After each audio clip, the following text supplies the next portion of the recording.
and for having a cup of coffee with me. There's a few things we tried to go over different aspects of Vermont, its beauty, the things going on in Vermont, the cultures, the foods, you know, something a lot of people don't talk about is how the seasons in Vermont and different aspects of Vermont can actually affect our health overall. So, some of you are saying, well, what are you talking about? So, seasonal depression is something you hear about um, quite often in Vermont. And so, we're going to talk about what that is and if plants can actually affect um, that in a positive way. So, and you see, I have a beautiful plant here. And guess what we're going to be doing with this plant? In the next video, we're going to be bonsai. I started the process of bonsai with this plant, and there's super teeny tiny leaves here. So that's what we're going to be doing with this plant. I don't know if this will show if I have it over here. Yeah, I guess it does. Put it, just make sure it doesn't fall. I guess that's good. So, and I'll put it back in the sun in a few minutes. So with that, I want to just share with you quickly um, an announcement. Well, a few things. Today is Groundhog Day, and apparently our friend did see his shadow. And I mean, we could have guessed this easily from the fact that we have a storm coming in this weekend again, that we have 6 more weeks of winter, I'd say easily. So they had a cute little clip on the TV of the little groundhog. So I want to give you an announcement from Protect Our Wildlife. They are having a meeting. Let me just put this up here. Vermont's Wildlife Action Plan and what you can do. That's what the meeting is about, a wildlife action plan. And this is by Protect Our Wildlife. Okay, that's the name of the organization. And so the meeting is by Zoom, and it's going to be this Thursday, the 5th at 6:30. So let's see what it says here. I'm sorry I'm eating a cough drop. If I didn't, I would keep losing my voice this morning. Vermont Fish and Wildlife is seeking public comment on its state wildlife action plan, an essential document that guides wildlife conservation efforts. While the plan is not binding, it serves as a blueprint for fish and wildlife and its partners, now, including agencies, nonprofits, businesses, landowners, public, to coordinate and prioritize conservation conservation measures.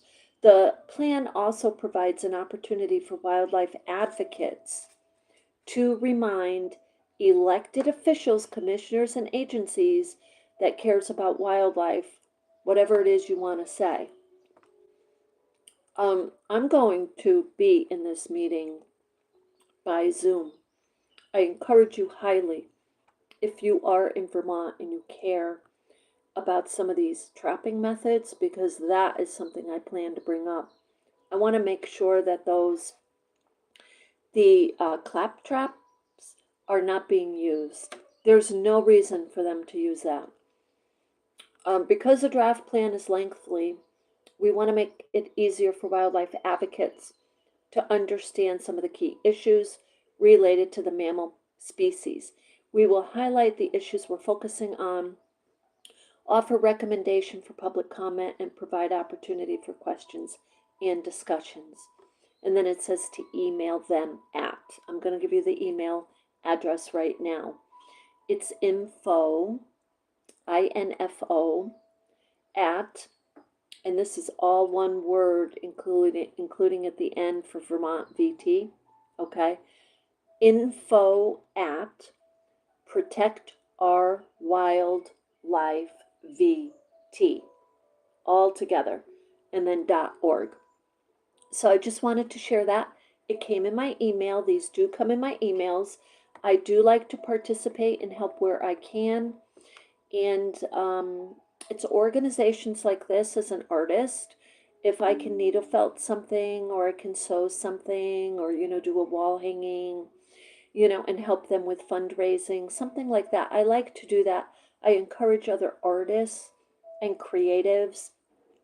And today there's a lot of the artists who are digital creators.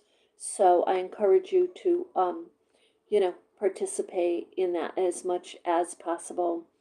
The wildlife has no voice. We are their voice. So with that, you're probably saying, well, what the heck is seasonal depression disorder? So let's just very first get and we're not going to spend too long. We're not going into it like on a clinical basis. We're just going to say what this is and how these plants, and if these plants make a difference. And I'll share my view on that regarding my blood pressure. So, seasonal affective disorder in Vermont is a common winter-related depression driven by reduced sunlight, high cloud cover, long cold nights, particularly affecting or worsening between October and April. It is dark even in September, guys. Symptoms include fatigue, oversleeping, weight gain, and intense sadness. Effective treatments include light therapy, vitamin D, as reported by the University of Vermont. I'm going to go on here. It's an AI summary. I just want to show you quickly. I'm turning this towards the plants. You see this window and the plants. I'm going to move this plant back up there. Okay, even if you have one window in the place that you're at, open it up as much as you can to get light in. Okay, key aspects of Vermont SAD. That's what they call it, SAD. For those of you who don't know, it's the acronym Seasonal Affective Disorder. So the cause, Vermont's northern latitude combined with persistent cloud cover caused by moisture from the Great Lakes trapped between the Green Mountains and the Adirondacks limits sunshine, affecting circadian rhythms. Now, I'm going to tell you, a friend of mine lives right across the lake in New York. And one of the comments I'll never forget she made, and a few of my friends made, is, why would I want to be in Vermont? Vermont is always dark. And one of them lived in Vermont, and she said it was always dark, and it is. Now, today we're getting some beautiful sun, which is just lovely, but that's far and wide between. There is cloud cover on a frequent basis from September to May, or April. They're saying April, so yeah. Symptoms. It's beyond the winter blues. SAD includes severe energy slumps, social withdrawal, irritability, and carbohydrate cravings. I can testify to that one. Now, the energy slumps, I don't have. I don't have SAD. I don't have social withdrawal. Irritability, we all have, but is it off the scales? No. Carbohydrate cravings, yes. I do crave potato chips a lot, but I have to have potato chips with low salt. So I do get those. Treatment and prevention, light therapy, get that sunshine in, coming in as much as you can. Hi, Acura and T. Hi, welcome, guys. Activity, daily 30-minute walks. This is probably why I don't have it. I'm very active. Even if I don't feel like taking a walk or getting out and going to get a coffee, I make myself do it. And I think that's what keeps my energy levels up. So daily 30-minute walks, even in low light, or winter sports like skiing. So that gets you out. Once you get up on the mountain, too, it does seem to be a little lighter. I haven't been up on the mountain for a while, but you know the other thing you can do if you're in Vermont, I don't think some Vermonters realize this, but this is a lot of fun, and this is something I aspire to do, but I can see myself doing it, so I'm going to tell you what it is. Even if you're not a skier, okay, the ski resorts will totally welcome you. Like, you could go up to Smuggler's Notch right up the street. You have to drive up that mountain hill, though. You have to drive up the mountain. It's not necessarily an easy drive. You think, oh, well, no, it's probably fine and totally plowed. It's not always totally plowed. But you get up the hill and go to the ski resort. It's not a resort. How do I want to say? It's way not a resort. It's a ski lodge. Okay, it's the place where you just go in and get a cup of coffee that is not gourmet, trust me. But you get a coffee or you get a hot cocoa, and there's all these tables and all these people coming in with their skis. And I was up there a number of years ago. I had a little contract temp job, and I ran into some people who were just going to the lodge just for socialization. They weren't going up on the slopes. They were taking their hot cocoa and they were going down, just kind of watching people ski up and down. That is a really fun thing to do, and it's a very real activity, and it gets you out. And if you don't want to drive up the mountain road, all you need to do is go and ask them if there's a little bus, one of the bus transits going up, and there always is. They have them scheduled right through the day. So the resources for this, if you have SAD and you're feeling in a critical condition, is to call for support immediately, and it's the 988 crisis lifeline. Okay, 988. So you call that for help. Okay. Now what we're going to get to, let me just give you a little bit more information for those of you who are not familiar with Vermont. The seasonal effect in this SAD, seasonal affective disorder is highly prevalent in Vermont, okay? It's affecting up to 10% of the residents due to the state receiving some of the least amount of sunlight in the continental U.S. I seriously think that I'm not affected because I am always opening up a window. Like, I'm totally conscious of it. If I not opening up the window in the winter, you know what I mean? Drawing the shades, getting the sun in. And by the way, for your pets, it's really important too that they have a little place to sit near the window or get some sun. So the extreme shift in winter daylight, which is under 9 hours, it's like 3 o'clock. In the winter, I tell everyone anywhere I go, I'm like, I need to leave by 1:30 too, because it's going to be getting dark at 3. And it is. In the winter, it was about 3:30. It was dark this winter. Now it's going longer. I noticed the other day it was like to 5. I was just so happy. But so you have the short daylight hours, and combined with rural isolation and cloudy mountainous terrain, triggers significant depression, low energy, and for some, severe social withdrawal, typically peaking between fall and March. So the impact on the population,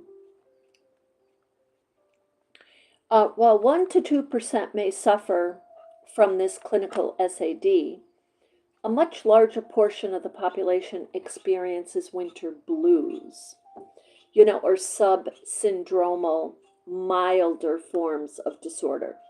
Probably like what I was saying. Yeah, I want to be able to sit down with some potato chips and, just watch a good movie. That's not necessarily a negative thing. Causes. The primary driver is significant reduction of sunlight. I keep repeating that because that's super important, which disrupts circadian rhythms and lowers serotonin levels. Serotonin is what makes you feel happy and good.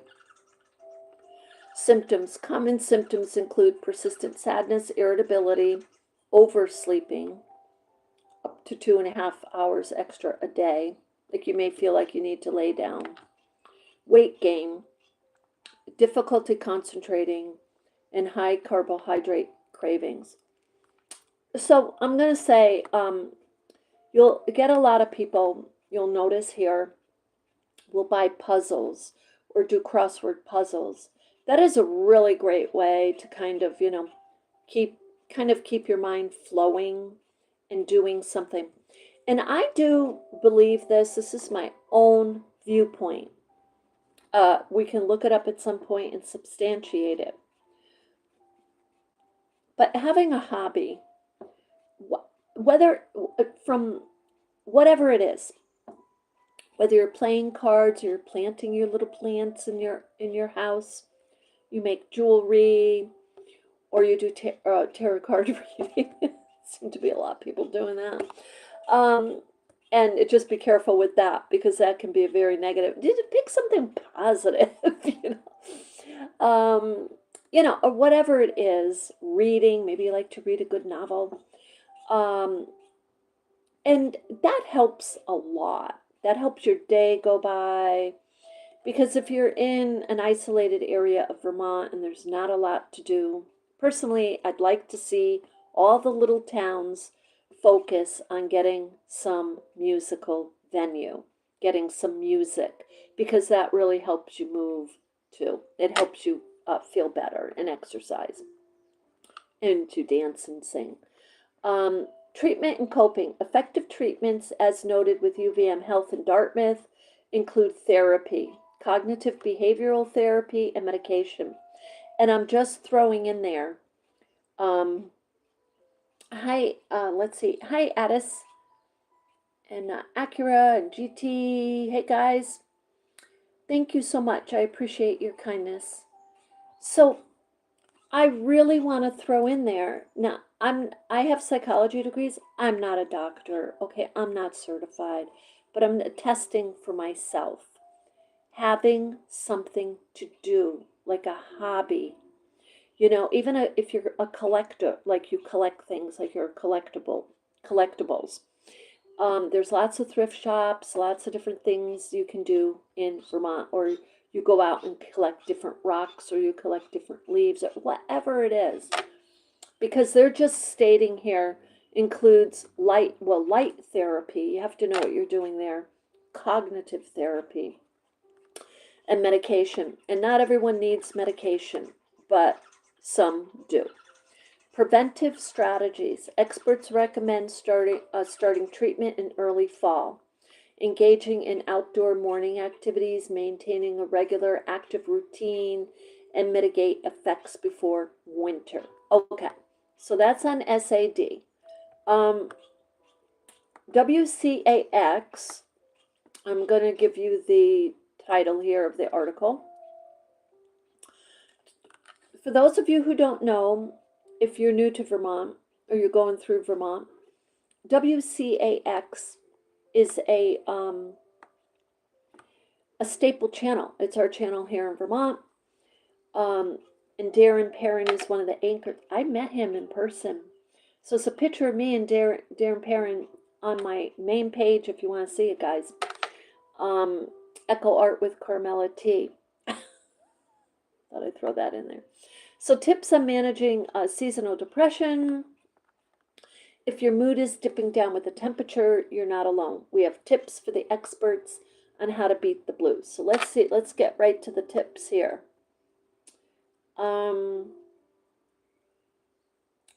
I guess they don't just list them. It's a very short article. They just, okay, so let's read it. Again, this is by WCAX, by Sophia Thomas. So you get sun, you get beautiful clouds, sometimes color in the sky, and I'm ready for work. As the temperature drops, the sunlight wans, many Vermonters feel a little off and struggle to recalibrate. University of Vermont says we had a lot of people to study in the fall and winter months, but then it was like you could hear the crickets in the lab in the spring and the summer months. I don't even know what that means, seriously. Some Vermonters experience shifts in sleep, energy, and appetite. Rowan says about 1 to 2 people suffer from SAD. Okay. A lot of us have winter doldrums and many a bit of the winter blues. The symptoms can interfere with your ability to function in everyday life. One simple solution is a 30-minute walk. So we've read that probably 3 times now in our different little research here. And there's been times when I didn't get out. So that's basically the tip. But the article says tips on managing seasonal depression. It didn't really, in my opinion, go into that, but I guess that's something that can definitely be, we've read it. It said get therapy, take walks, have something to do, use light therapy, and whatnot. So with that, this lovely, lovely article, let's see here, where is it? Yeah, I want to read this, planters, etc. Now, these are called feng shui plants.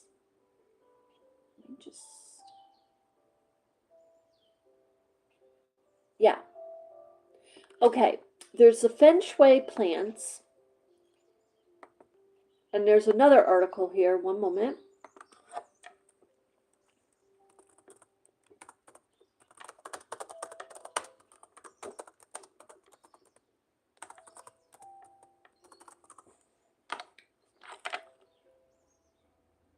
Okay, I have it. I'm sorry. So it is right in front of my face here. So I have the AI summary of the positive plants. And then I have another article on the feng shui plants. So the positive the plants, we were talking the other day about plants exuding positive energy. And you're like, well, how do they do that? There's a number of different ways, either the scent or what they look like, or just the fact you have them there and it's something you're caring for. So according to AI summary, the top positive energy plants for indoors. And I just want to attest to that since I've gotten my finches, they love herbs. And these herbs, like sage, thyme, rosemary, peppermint, the smell of these every single morning that I'm selecting a few of these and parsley to give to them because they love to have that in a separate little tray. I give them just a little bit of that every day. and it calms me. Now, the finches are very calming type of pet to have. Anyway, but I want to share that with you. But the first one they list is the jade plant. It symbolizes prosperity, growth, and good fortune. It's often placed near entrances in the workplace. Okay, and that's the jade plant. I'm going to show you a picture of each of these plants so you can see. So this is the jade plant. Isn't that lovely? Just looking at that, you know. But the other thing, when you have plants in the house during the winter, it's something that you have to be really mindful of. Like you've got to take care of it and make sure that it's got its water, it's got enough sun.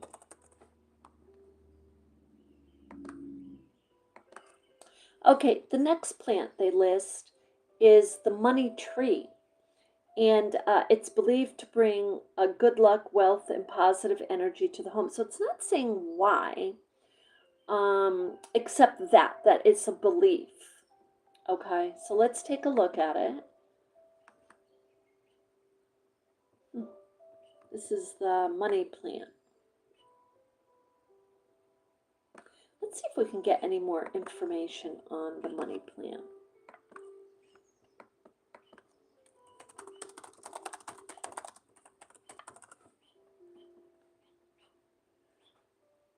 So the money plant is low maintenance house plant for its braided trunk. It's known for the braided trunk. You've seen this, definitely. Yeah, a lot of times they're in the beginning of, like, when you go in an office. Glossy leaves and the ability to thrive in bright, indirect light. So that would be a good plant to have in Vermont. And, oh, it's considered good luck, it says again, but it's ideal, pet-friendly, and air-purifying plant. And it typically grows 6 to 8 feet. Most plants are air purifying, whether you believe it or not. I mean, whether you realize that or not. Okay, so that's the money plant. This is what it looks like. So you can see the long trunk on it. It's braided. Those are very small pictures. I don't see anything larger there. So we're going to kind of just select some from here because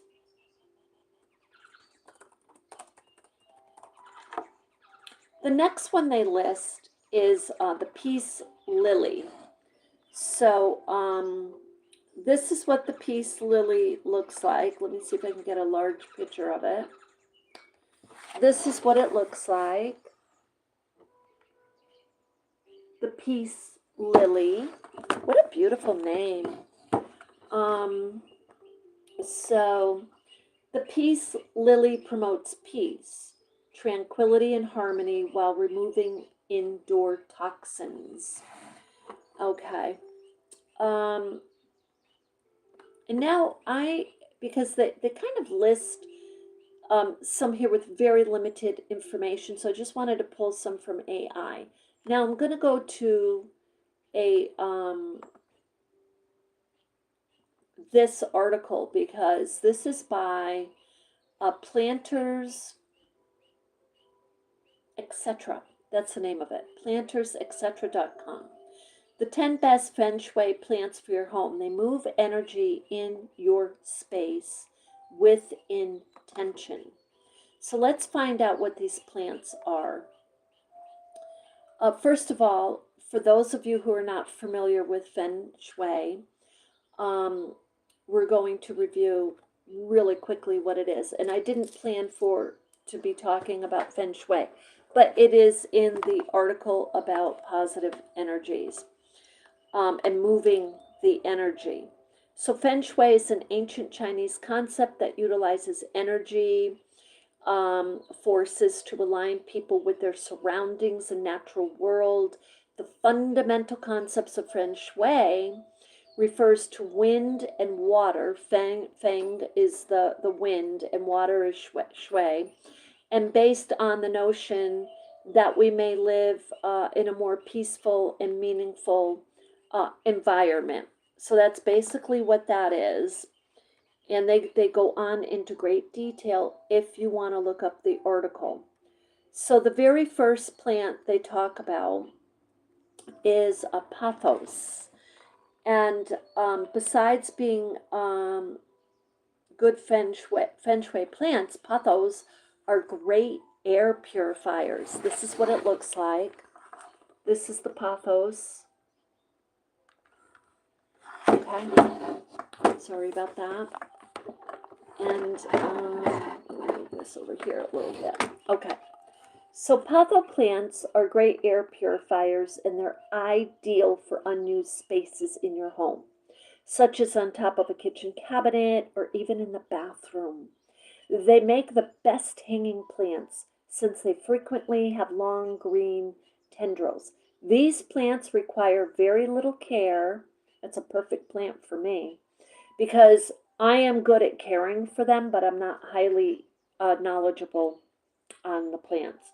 Gaining the nickname Devil's Ivy due to their near impossibility of death. So that's interesting.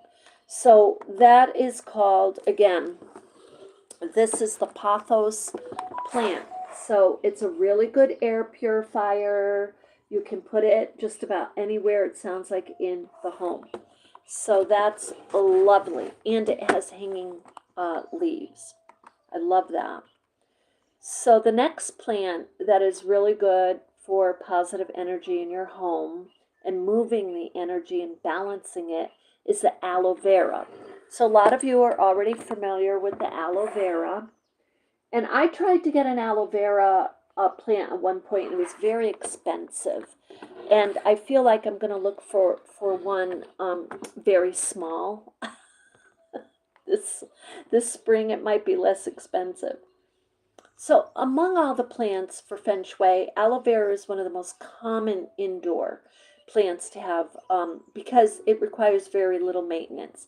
The Feng Shui plant works to eliminate, I find this interesting that they say this, but it works to eliminate bad luck and negative vibes.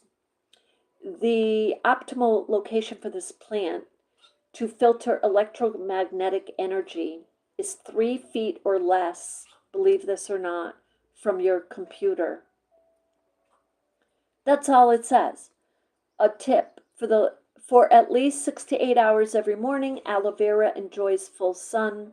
Generally speaking, you should only water your aloe vera plant when the soil is fully dry. So I find that very interesting. Again, if you're just scrolling, we're going over positive plants to have in your home, and the reason is they help with SAD. Do plants? I looked it up, and I just want to read this to you. Okay. AI. Yes, indoor plants help alleviate seasonal affective disorder and the winter blues by improving mood, reducing stress, and increasing feelings of well-being. Caring for these plants provides therapeutic, mindful activity during dark, cold months, while their greenery acts as a visual reminder of nature, which they are. So I didn't mean to divert. However, I meant to add this to our discussion about SAD in the connection with these positive energy plants. But not only because of the SAD, but just because they are just add to such a healthy atmosphere. But the plants have been known to reduce stress and anxiety as interacting, this is what I wanted to share, interacting with the plants can lower blood pressure, reduce stress, and improve overall mood. So I was attributing my blood pressure dropping like 20 points because of my birds. I think it has dropped 20 points because of the birds and the fact that every morning I'm handling these herbs. So it's grounding me and I'm getting the scent of the herbs. Okay. Um, so these plants also, just plants in general, right? In your home, they improve your air quality. The house plants can increase humidity and act as a natural air purifier. They also increase mental energy. The vibrant colors, the presence of nature can boost energy and counteract the lethargy that is caused by possibly SAD. Therapeutic care, tending to, hi Smearveer, tending to uh, therapeutic care. Tending to the plants provides a sense of purpose and calming. I think that's what I love most about them, and they're just so beautiful. I'm just going to turn this. This is just a very tiny little spot that I have for plants, but look.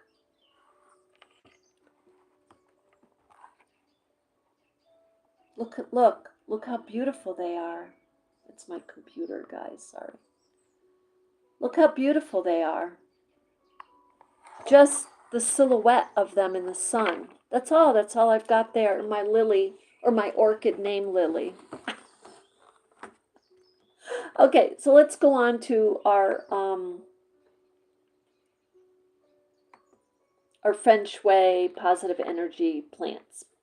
So, okay, just like AI, they also do mention the money tree plant here as a positive energy plant to have indoors. So the nickname money tree, or it's called Pachira aquatica, it comes from feng shui principles which promote the belief that the plant would attract good luck and fortune to its owners. I noticed that they're saying this like in every single plant they're listing that it promotes good luck. So I find that interesting that they're saying that first and not because that's like a belief. So I find that interesting, but I would say, gives off positive vibes. So the plant does well in dim light and requires only infrequent watering. So that would be a good Vermont plant to have and is ideal for apartments and other tiny places. Additionally, is believed to lessen tension and anxiety when it's present. That's interesting. So just having the plants around you. The other thing, not to divert too much, but you notice I'm wearing this bracelet. It's all glass beads. This is a thrift shop find. And it's not put together very well. It's got the plastic here. But you know what? They also say, and my mom used to say this, wearing some, jewelry, whether it's the crystals or the, pretty glass like this, it just automatically boosts your energy. So philodendron. Okay, so this is for those of you who do not have a green thumb, these house plants, these are plants you can have indoors. For those of you scrolling that exude positive energy is the philodendron. And so these house plants are able to tolerate poor lighting and low maintenance. So that's good. That would survive a winter inside.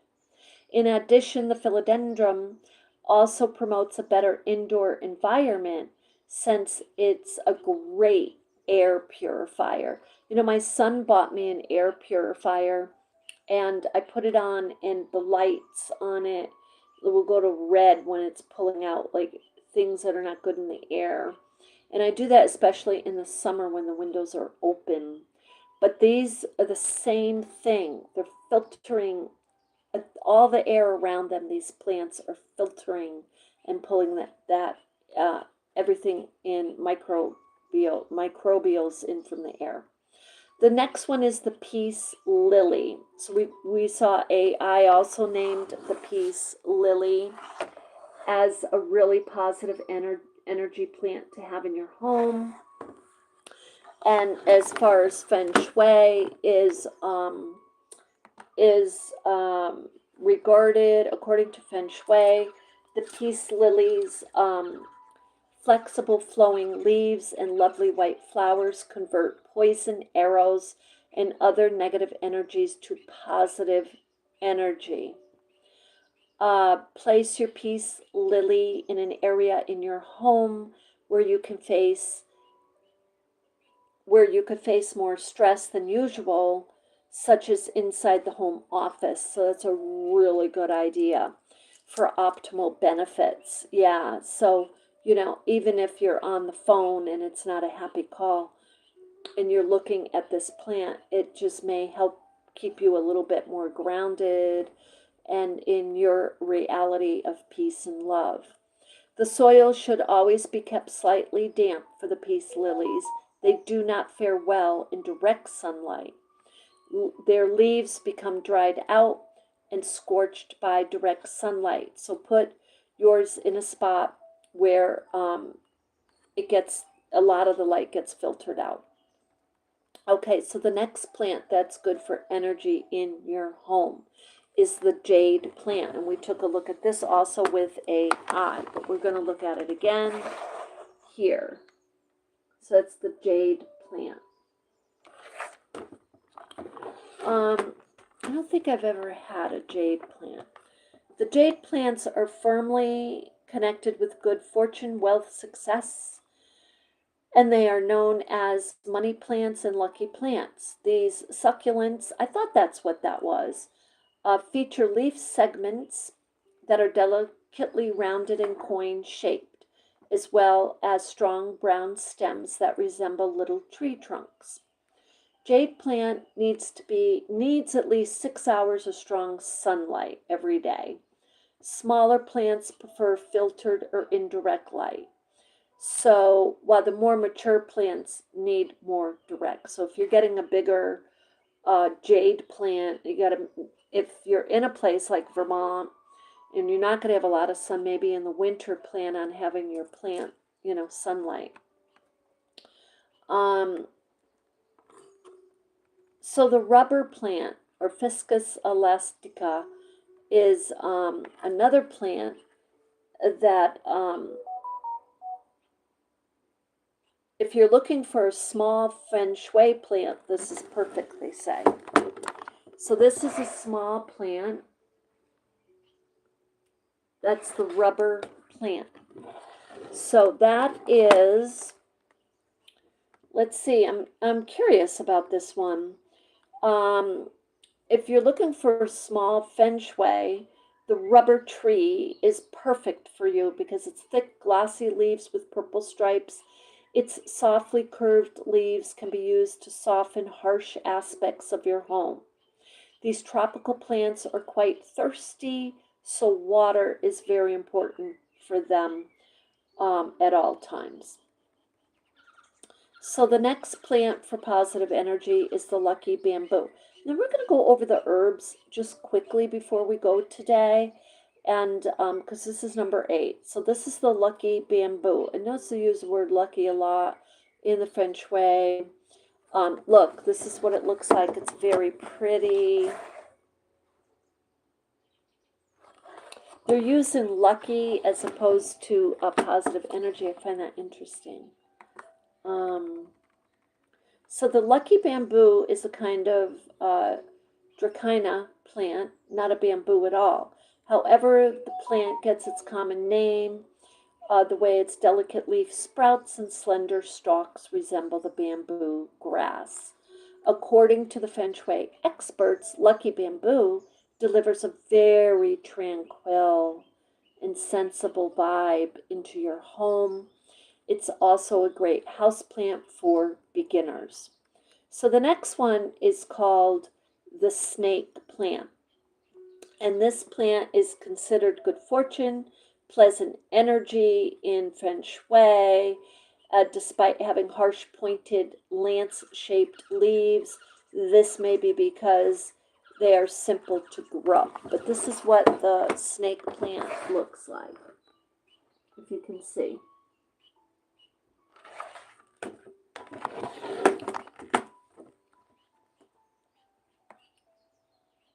And the next one is the citrus tree. I totally get why that's positive. And they're just showing you can have this indoors in your home, the citrus tree. It's small. I don't know if it would survive here in Vermont, but all the plants bear fruit are regarded as successful and fortunate in feng shui.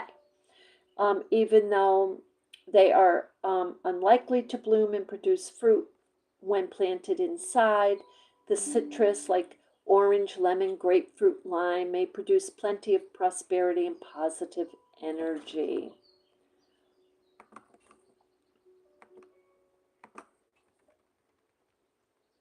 Okay, so something I want to share because I'm just going to look it up because I'm pretty positive on this is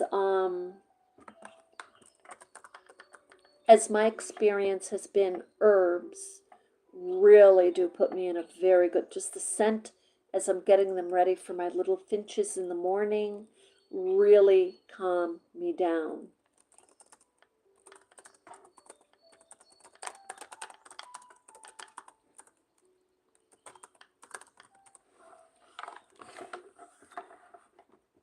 Okay, so I'm going to read these. I want to include these. This is by Organ.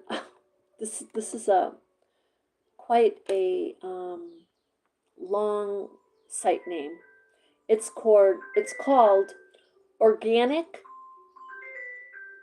in India. I'm sorry, Organic India USA. That's the name of it.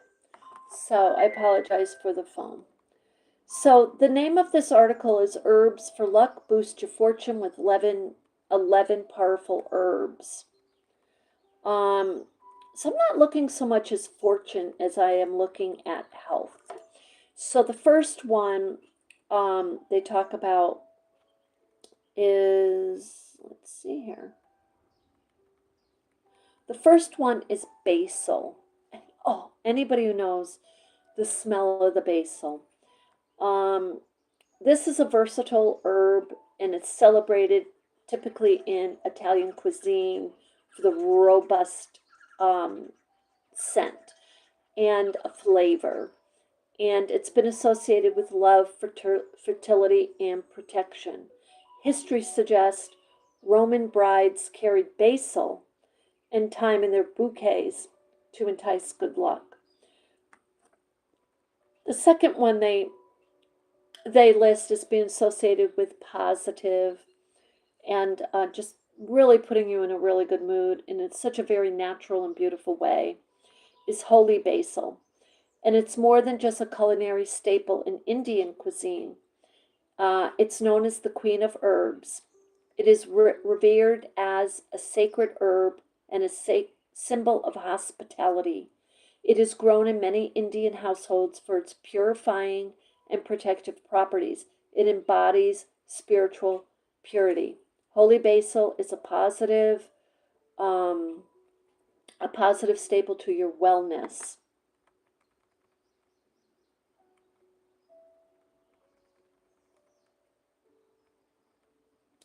Okay, the next one they talk about is ginger. This is organicindiausa.com.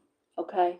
Ginger is among the most invigorating spices and considered a powerful herb. And they associate it with success and wealth and opportunity. And it's regarded a protective herb. And I'm kind of like focusing more on the scent of these and the fact that you're handling them. So ginger. And then mint is another one. And look, they give a beautiful picture of mint. Look, even just when you're handling it or looking at it, you know, you have it in a wooden bowl. Or I have added mint to my coffee, and oh my God, it is so ridiculously good. And then I noticed it clears like my sinuses, and I'm like, what? So the next one they talk about is cinnamon, a cinnamon herb. And that's known to, I guess they're talking in a spiritual way here, known to remove negative energies while inviting positive energy. And its warm, sweet aroma enhances both sweet and savory dishes. So, you know what? Cinnamon is also associated with keeping certain pests away. I don't know if you knew that. I learned that from a neighbor of mine who knows all about plants.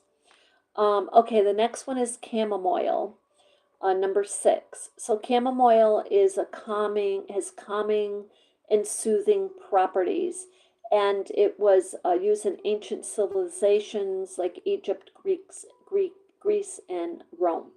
And it was used also as a healing treatment. And in South American traditions, they would make garlands of chamomile flowers to wear as crowns. You've seen them, they're just beautiful. Here, they're going to show you the chamomile flowers. I remember these from May Day when I was a teeny tiny little kid. We used them to make the little crown for the May Day pole. Okay, I want to add something else. What you read and listen to helps also stimulate positivity within your whole body, just holistically. Uh, calendula, calendula, calendula. It's a vibrant golden petals, has vibrant golden petals, and known as pot marigold. It's joy, love, and affection associated with it. And it's associated with the sun and warmth and joy, and it brings positive energy. So I'm not familiar with it. I guess you can make a tea with it, and by steeping it in boiling water. I would draw a caution first. Learn how to do these things, because you don't want to add something in there it's not supposed to. For example, if the stem or leaf isn't supposed to be in there, it's just the flower. So you want to find out how to do that. Patchouli is a rich earthly aroma. It's a powerful grounding herb. So this one I'm not familiar with. And it's been associated for centuries in spiritual practices. So they're talking a lot about spiritual practices here. I'm talking more about just handling it, but this is what it looks like. It's very pretty, purple. Patchouli. Patchouli, I think that's how you say it. Okay, now I know what I'm talking about.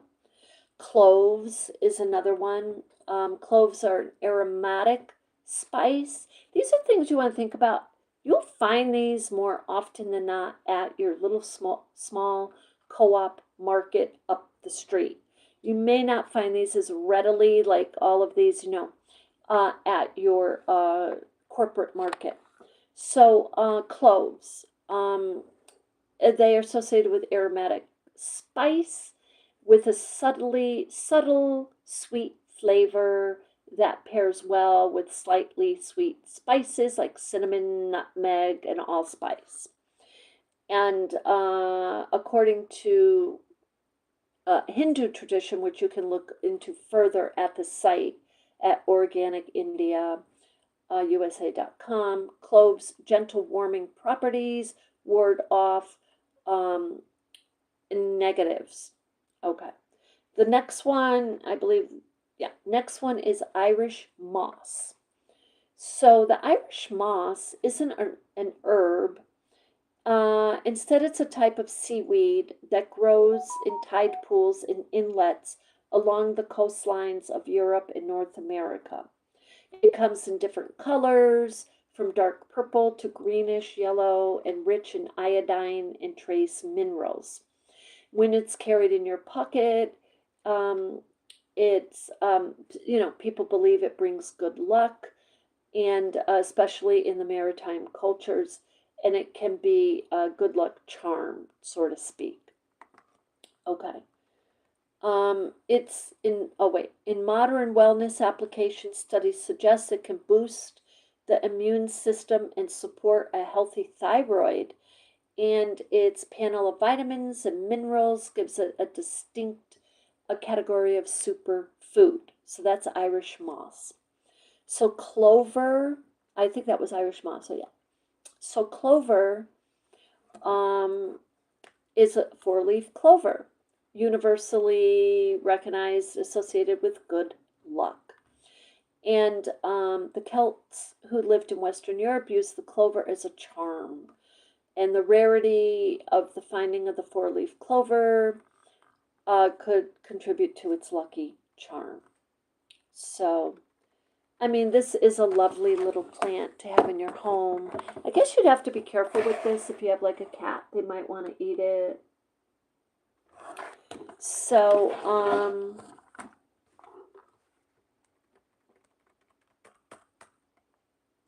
I guess that's it. Okay.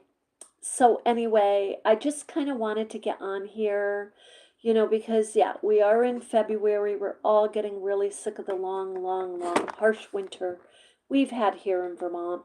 So I thought I'd get on here and just, share with you the different herbs, the different plants that can bring the positivity, and the fact that SAD is a real thing here in Vermont. But these things, if you just even get, for example, let's say you're in the grocery store today and you go in the little herb section and you get a little thing of peppermint and just smell it. You know what I mean? Or rosemary, just smell it. Seriously, my experience, I attest to it, calms me right down. It just makes me forget the world for a few minutes. I just love it. So anyway, with that, I hope that that helps a little bit. And so with that, we have a lot of interesting videos ahead of us, but I'll see you in the next one. Love and light.